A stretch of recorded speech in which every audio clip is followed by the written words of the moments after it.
Hey there, I'm your host, just a yellow banana who happens to know a lot about neuroscience. And today we're going to study laziness through the lens of behavioral biology. Why do we feel it? How does our brain use it as a tool?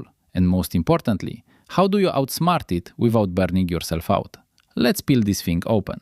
Here's what most people get wrong. Laziness isn't a personality flaw. It's not a character defect. From a biological standpoint, laziness is your body's energy conservation protocol, a survival mechanism that kicks in whenever your brain decides a task isn't worth the metabolic cost. Think about it. Why would your nervous system burn glucose on a morning jog when you've survived just fine without one for years? Why study a new language when your current communication skills are working perfectly? Why fix something that isn't broken? Your brain isn't being lazy, it's being efficient. The problem is, it applies this efficiency filter to almost everything, including things that would actually improve your life. The lower your current energy reserves, the stronger this protective don't move signal becomes. And here's the loop. The less you do, the weaker your baseline energy gets, which makes the laziness signal even stronger. It's a self-reinforcing cycle. But there's a way out, and it doesn't involve screaming at yourself in the mirror or signing up for a 5 a.m. bootcamp. Let's say your goal today is to go for a morning run. You're warm under the blanket, your phone is right there, and the idea of lacing up and sprinting out the door sounds absolutely absurd. Here's why. Your brain is looking at the whole package. Get up, get dressed, go outside, run, come back sweaty, shower. That's enormous. No wonder the laziness reflex fires immediately. The fix? Shatter the task into the smallest possible pieces. Don't tell yourself, I'm going to run. Tell yourself, I'm just going to sit up. Then, I'll step on the scale, nothing more. Then, water, just water. Each micro step is so small that the brain's threat detection system doesn't even activate. You're essentially sneaking past your own defenses. By the time you've done 5 tiny steps, the inertia of staying in bed has already broken, and you find yourself outside, moving. This isn't a trick. This is neuroscience. Small wins release dopamine. Dopamine makes you want to do more. Apply this everywhere. Want to earn $1 million? First, earn $10. Want to write a book? Write 1 sentence. The laugh out loud small goals are the ones that actually get done, and they compound into extraordinary results. Now combine micro steps with a second principle. Show up, even if you do almost nothing. Say you want to get fit by running every morning. Don't start by running.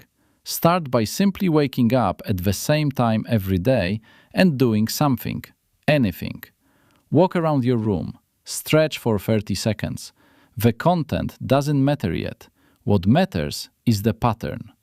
You're teaching your nervous system that this time slot belongs to physical activity. You're building a neural groove. After a week, add a little. Maybe a short walk outside. 2 weeks later, maybe a slow jog. A month later, a real run. Same with language learning. Don't start with 20 vocabulary words a day. That number will trigger your brain's energy cost alarm and you'll quit by Tuesday.